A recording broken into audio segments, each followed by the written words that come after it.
Esto es DW Noticias desde Berlín. Líderes internacionales se reúnen en Múnich en una conferencia de seguridad marcada por las fisuras en el principal bloque militar del mundo.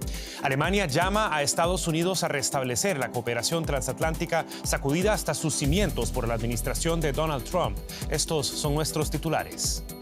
El canciller federal de Alemania, Friedrich Merz, asegura que el antiguo orden mundial se acabó y que una nueva era dominada por superpotencias amenaza las libertades de Europa si sus países no se unen para contrarrestarlas. Tendremos información desde Múnich.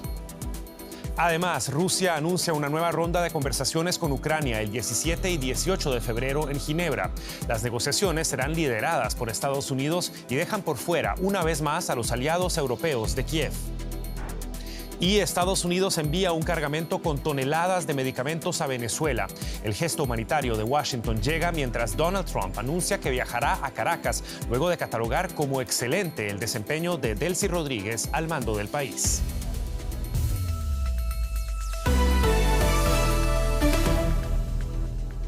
Los saluda Javier Arguedas. Gracias por informarse con nosotros.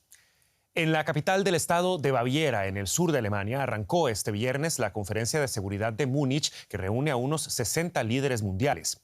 Desde el año pasado, el encuentro se ha convertido en el escenario de los desencuentros entre Estados Unidos y sus todavía aliados europeos. En el marco de la conferencia, el secretario de Estado de Estados Unidos, Marco Rubio, se reunió con el canciller federal de Alemania, Friedrich Merz.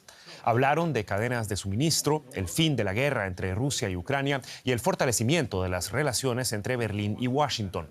Rubio se reunirá también con el presidente de Ucrania, Volodymyr Zelensky, para abordar las negociaciones de paz en curso. El presidente de Estados Unidos, Donald Trump, instó a Zelensky a que llegue pronto a un acuerdo con Rusia. En la inauguración de la conferencia, el canciller Friedrich Merz afirmó que el orden mundial, como lo conocemos desde el fin de la Segunda Guerra Mundial, dejó de existir, pero que tanto Europa como Estados Unidos seguirán siendo, en sus palabras, más fuertes juntos. Durante 3 generaciones, la confianza entre aliados, socios y amigos ha convertido a la OTAN en la alianza más fuerte de todos los tiempos. Europa sabe muy bien lo valioso que es ese vínculo. En una era marcada por la rivalidad entre grandes potencias, ni siquiera Estados Unidos es lo suficientemente fuerte como para actuar en solitario.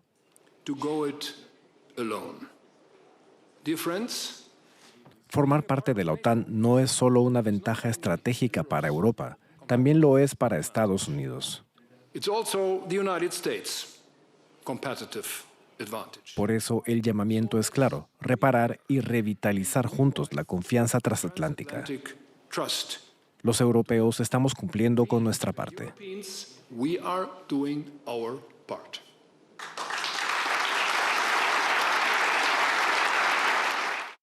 Y nuestra enviada especial, Carol Guerrero, sigue el minuto a minuto de la Conferencia de Seguridad de Múnich para nosotros. Carol, muy buenas noches para vos. Medios alemanes interpretaron el discurso de Merz como un distanciamiento de Estados Unidos. Los medios rusos lo interpretan como una súplica de Merz a Washington. ¿Qué nos dice la intervención de hoy sobre el estado de las relaciones transatlánticas? Hola Javier, buenas noches. Es un gusto saludarte desde esta conferencia de seguridad de Múnich. Pues lo que deja esta intervención, Javier, es que es evidente para los europeos que hay una crisis de confianza, una crisis de credibilidad con Estados Unidos, y es lo que ha expresado hoy el canciller. Sin embargo, él ha mostrado 2 escenarios, o ha dejado por lo menos la puerta abierta a los 2 escenarios. Por un lado, pues habla de que Europa debe estar preparada. Él habló, por ejemplo, de conversaciones que ya ha adelantado con el presidente de Francia, Emmanuel Macron, sobre el tema de la disuasión nuclear para Europa. Recordemos que Francia pues, es una de las potencias nucleares en el mundo, pero por otro lado también ha dejado la mano extendida a los Estados Unidos, como lo acabamos de escuchar. Él habla de reparar esas relaciones con Estados Unidos, habla de una nueva asociación con ese país, porque como bien lo expresaba Merz, pues dice que ni siquiera Estados Unidos puede actuar solo. Esta expresión de reparar relaciones, Javier, la hemos escuchado varias veces aquí hoy en esta primera jornada de la Conferencia de Seguridad. Ya lo había expresado también el presidente de esta esta conferencia Wolfgang Ischinger, quien dice que son precisamente esas relaciones transatlánticas la columna vertebral de esta conferencia de seguridad de Múnich desde su creación hace más de 60 años. Por eso, aunque Europa se quiere mostrar, digamos, preparada ante una eventual separación más profunda de Estados Unidos, pues este continente también quiere extender la mano a Washington porque sabe que también necesita la alianza con Washington, Javier. Y vamos a ver si eso llega y se escucha del otro lado. Hablemos de ese otro lado, Carol. El sábado se espera la intervención del jefe de la diplomacia estadounidense, el secretario de Estado Marco Rubio. El año pasado, recordemos, el discurso del vicepresidente estadounidense J.D. Vance dejó a los europeos en shock. ¿Qué se espera de las palabras del secretario de Estado Marco Rubio?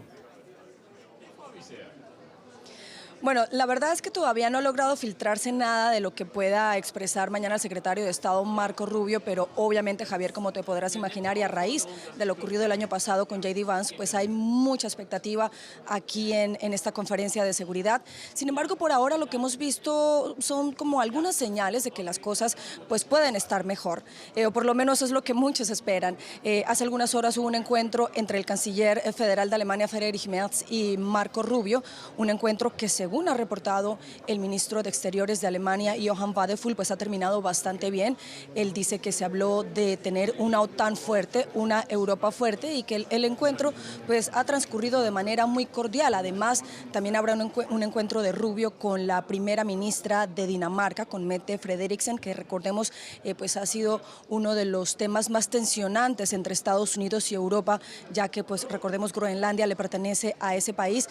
De manera que por ahora, como te digo, hemos visto señales de que mañana las cosas pueden estar bien. Además, en los pasillos hemos escuchado hasta bromas de gente que dice: no, Marco Rubio es un good guy, es un buen tipo, mañana todo va a estar bien. Pero no lo sabremos hasta mañana, más o menos a las 10:30 de la mañana ya sabremos qué tan bien le va a los europeos con esa sesión que tendrá el secretario de Estado Marco Rubio aquí en la Conferencia de Seguridad de Múnich, Javier. Y ahí estarás para contárnoslo. Carol Guerrero, enviada especial a la Conferencia de Seguridad de Múnich. Muchísimas gracias por este reporte y feliz noche. El presidente de Ucrania, Volodymyr Zelensky, visitó una planta de producción de drones en Alemania antes de la Conferencia de Seguridad de Múnich. La fábrica es una iniciativa conjunta, pionera entre Alemania y Ucrania. La colaboración busca acelerar la producción de equipos clave para Ucrania, ahora que la guerra con Rusia entra en una nueva fase crítica luego de 4 años. Debido a la guerra con Rusia, para el presidente ucraniano Volodymyr Zelensky, los drones no son algo nuevo. Pero este que recibe en sus manos en el sur de Alemania no es cualquier dron. Es el primer producto de una colaboración armamentística sin precedentes. Estos son los drones Linsa 3.0, fruto de una empresa conjunta entre Ucrania y Alemania. Llamada Industrias Quantum Frontline, tiene como objetivo entregar a Ucrania al menos 10.000 drones hasta fines de 2026.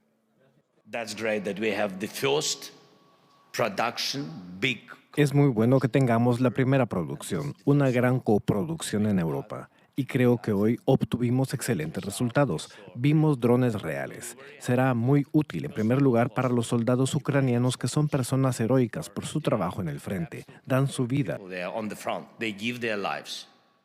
Solo podemos apoyarlos, pero esto es algo crucial. Los drones multipropósito pueden cargar bombas y granadas. El ministro de Defensa alemán Boris Pistorius dijo que se ampliará la producción y que Alemania también comprará drones. Existen efectos colaterales para todos en el ámbito de la innovación que queremos aprovechar. Y al final, esto beneficia a la defensa, al poderío militar y a la economía de Ucrania, pero también beneficia a la economía alemana y la capacidad de defensa europea. Los drones se encuentran en las primeras fases de producción en una fábrica alemana. Su fabricación también está en marcha en Ucrania, donde más de 60 drones Linsa ya se encuentran en el frente. Poco después de visitar esta fábrica, Volodymyr Zelensky se reunió con varios líderes europeos para abordar el proceso de negociación en curso con Rusia. Los socios europeos insisten en participar en las negociaciones para frenar una guerra que tiene lugar en su continente y que los afecta directamente. Pero mientras tanto, Rusia continúa con su campaña de bombardeos nocturnos contra Ucrania, que la pasada madrugada alcanzó infraestructura energética en la ciudad de Odessa. Paralelamente, el Kremlin confirmó que las negociaciones trilaterales de paz impulsadas por Washington se reanudarán el 17 y el 18 de febrero en Ginebra sin la participación de la Unión Europea. El presidente de Estados Unidos, Donald Trump, instó hoy a su homólogo ucraniano a actuar antes del nuevo ciclo de negociaciones. Bueno, Zelensky tendrá que actuar. Rusia quiere llegar a un acuerdo y Zelensky tendrá que actuar. De lo contrario, perderá una gran oportunidad. Tiene que actuar. El periodista especializado en Rusia, Ricardo Marquina, se encuentra con nosotros desde Tallinn para ampliar los detalles de estos anuncios. Ricardo, ¿qué tal? Un gusto saludarte. La próxima ronda de negociaciones tendrá lugar en Ginebra, como escuchábamos, nuevamente sin la participación de ninguno de los socios europeos de Ucrania. ¿Qué señal nos envía esto, considerando que la Unión Europea ha reiterado una y otra vez que no puede haber paz en Europa sin la participación de los países europeos? Buenas noches desde el Báltico. Bueno, está claro que tanto Trump como Putin intentan hacer la pinza a la Unión Europea por diferentes motivos, pero coinciden en querer apartar a la Unión Europea de estas negociaciones. No solo a Rusia, también Estados Unidos no está haciendo ningún esfuerzo porque Europa esté en esa mesa de negociaciones. Pero hay que recordar algo muy importante. Lo quiera o no lo quiera Putin, lo quiera o no lo quiera Trump, las garantías de seguridad que se han planteado hasta el momento pasan por que haya tropas europeas y equipos europeos, si no en el terreno alrededor de Ucrania o incluso en el terreno una vez que se acabe la guerra. Con lo cual, lo quiera o no lo quiera Putin, la Unión Europea, más pronto que tarde, tendrá que estar en esa mesa de negociaciones. Pero está claro que, de momento, Rusia, y especialmente Putin, está disfrutando enormemente de dejar de esta manera tan demostrativa apartada a la Unión Europea. En la conferencia de seguridad de Múnich, Ricardo, escucharemos sin duda palabras de apoyo a Ucrania, pero sigue habiendo presión por parte del gobierno ucraniano para obtener más apoyo financiero y militar. Uno tiene la impresión de que los llamados de Zelensky no tienen ya la urgencia que veíamos en años anteriores. Los llamados de Zelensky están chocando con el segundo enemigo más importante que tiene Ucrania. El primero es evidentemente Rusia y el segundo es el agotamiento de la sociedad civil europea. Los países europeos llevan 4 años subvencionando la defensa de Ucrania y hay un cansancio, yo creo que lógico, entre amplios sectores de la población europea, con lo cual los políticos europeos saben que tienen además el fantasma de los movimientos populistas a izquierda y derecha del espectro político y ahora miden mucho más sus declaraciones con respecto a la ayuda económica a Ucrania. Ucrania está ante un momento muy complicado, ha conseguido recientemente más fondos, pero si la guerra se alarga, y parece por desgracia que podría durar hasta el año que viene, Ucrania va a seguir necesitando de ayuda económica de los países europeos. Ricardo Marquina con el análisis desde Tallinn ante las próximas negociaciones entre Rusia y Ucrania. Muchísimas gracias, Ricardo. Ustedes. Fijamos la mirada a América Latina. Estados Unidos envió más de 6 toneladas de suministros médicos a Venezuela, en una muestra más del acercamiento entre Caracas y Washington. Al mismo tiempo, el presidente estadounidense Donald Trump aseguró este viernes que realizará una visita a Venezuela, aunque agregó que aún no se ha decidido la fecha del viaje. El mandatario afirma que su administración busca establecer las relaciones tras un periodo turbulento. Además, Trump reconoció formalmente a Delcy Rodríguez como presidenta encargada del país suramericano y dijo que está haciendo un trabajo excelente. El presidente destacó la floreciente cooperación bilateral que estaría suponiendo un aumento de la producción y las ventas de petróleo venezolano. Estas fueron las palabras de Donald Trump al referirse a Venezuela y a Delcy Rodríguez.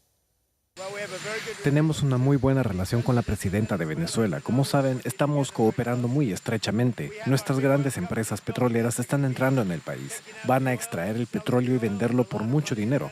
Y Venezuela va a obtener una gran parte de ese dinero.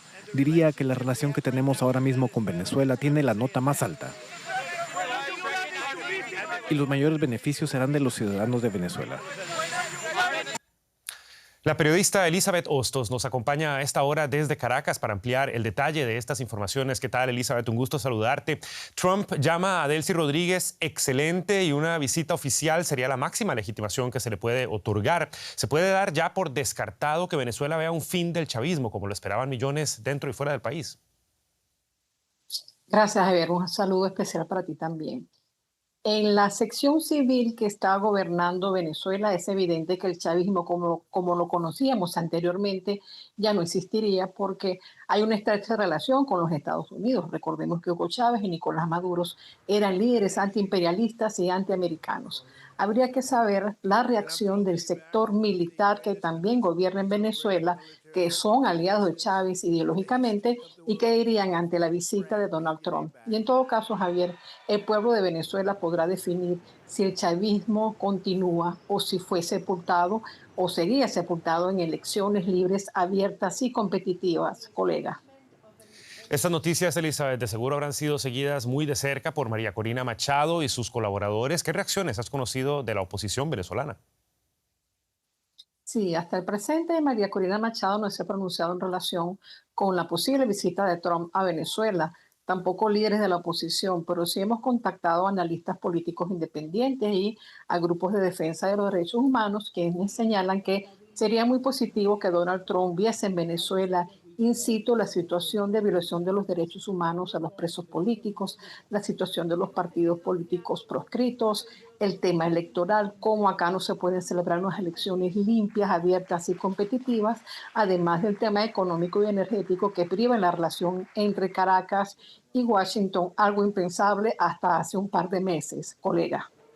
Veremos cuándo se dan a conocer más detalles de esa posible visita de Donald Trump a Venezuela. Era la periodista Elizabeth Hostos desde Caracas con los detalles para nosotros. Muchas gracias, Elizabeth. Gracias a ustedes. Saludos.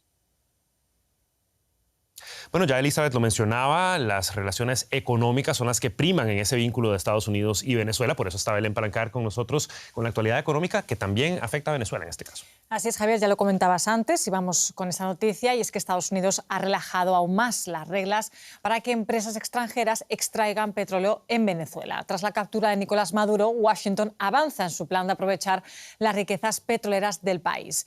Este viernes, compañías como BP, Chevron, Eni, Repsol y Shell recibieron permisos especiales de la Oficina de Control de Activos Extranjeros del Tesoro estadounidense. Eso sí, hay una condición: todos los pagos por el petróleo y el gas deben ir a cuentas controladas por el gobierno de Estados Unidos, siguiendo la política de la administración Trump de manejar estos recursos en beneficio de Venezuela. Vamos con Ana Nieto, nuestra analista allí en Nueva York, para comentar esta noticia. Ana, con la vuelta de estas compañías que obtienen licencias, ¿se renueva el interés en la explotación del petróleo venezolano? Más que renovarlos, se mantiene. Las licencias que se han emitido por parte del Tesoro han sido a favor de empresas que ya tenían permisos para operar en Venezuela, pero que fueron revocados el año pasado por la propia administración de Trump en su estrategia de poner presión al gobierno de Nicolás Maduro. Chevron ya estaba operando en Venezuela, pero ahora con estas licencias puede ampliar sus operaciones en el país. También Repsol y Eni llevaban, por ejemplo, años trabajando en este país. Ahora bien, las condiciones, como dices, pasan por un mayor control de Estados Unidos. Incluso hay un control de los contratos que se hagan cada 3 meses por parte tanto del Departamento de Estado como el de Energía. Algunas empresas como ExxonMobil no van a ir a Venezuela. Ya dijo el primer ejecutivo de esta compañía a Donald Trump en la Casa Blanca, y le irritó mucho por ello que en Venezuela no se podía invertir. De momento, las ventas del petróleo venezolano continúan. Estados Unidos confirma que se han llegado a los $1.000 millones y que en los próximos meses se llegará a 5.000. Ana Nieto, gracias. Seguimos a la región, y es que Cuba atraviesa una grave crisis económica marcada por apagones y escasez de productos básicos. Tras más de un mes sin recibir petróleo debido al bloqueo de Estados Unidos, las autoridades han impuesto medidas de ahorro: reducción de servicios hospitalarios, menor frecuencia del transporte y semana laboral de 4 días en la administración pública, con especial impacto en el turismo. Varadero es uno de los destinos vacacionales predilectos para los amantes del sol. Sus playas extensas lo hacen un punto muy frecuentado del turismo, pero ahora está vacío. Desde que Estados Unidos impuso un bloqueo petrolero a Cuba y el suministro de energía quedara en estado de crisis, los visitantes brillan por su ausencia. Es un colapso turístico. Ya no podemos aspirar a competir con nuestros vecinos, con México, República Dominicana. Es imposible, porque el combustible es lo que lo mueve todo. No tenemos garantizado nada, todo va deteriorándose. El servicio, aunque los clientes dicen que se mantienen bien los resorts, pero siempre falta algo y hay problemas, indudablemente.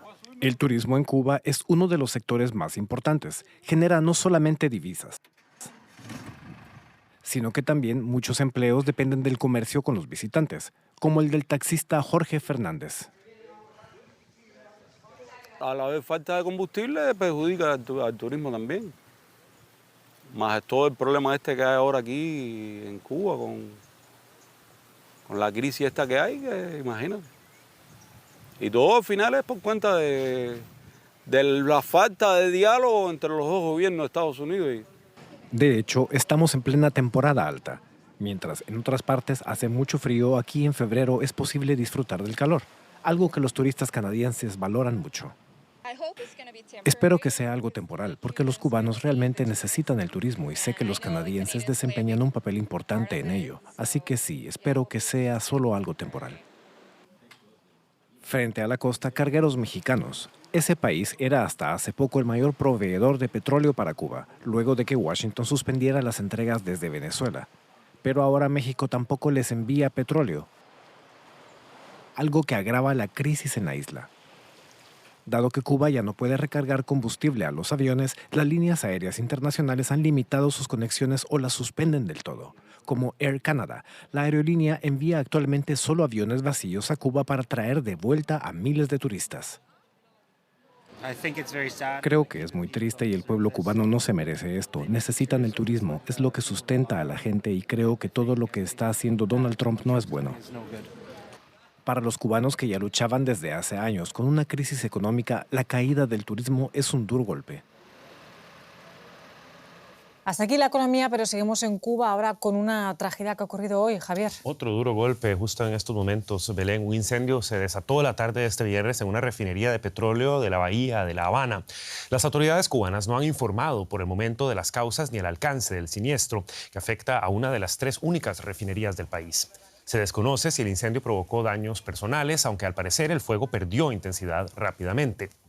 Este incidente se produjo muy cerca del lugar donde estaban atracados 2 barcos petroleros y se produce en medio de la grave crisis energética que golpea a la isla. Medios estadounidenses informan que Washington desplegó el portaaviones más grande del mundo a Medio Oriente. El Gerald R. Ford es el segundo buque de guerra que Estados Unidos despliega ya en la zona como parte de la estrategia del Pentágono para reforzar su presencia militar en la región. Anteriormente, el presidente estadounidense Donald Trump advirtió de consecuencias muy traumáticas, como lo dijo, para Irán si no llega a un acuerdo sobre su programa nuclear. Ambas partes mantienen conversaciones indirectas sobre el futuro de la capacidad nuclear de Teherán.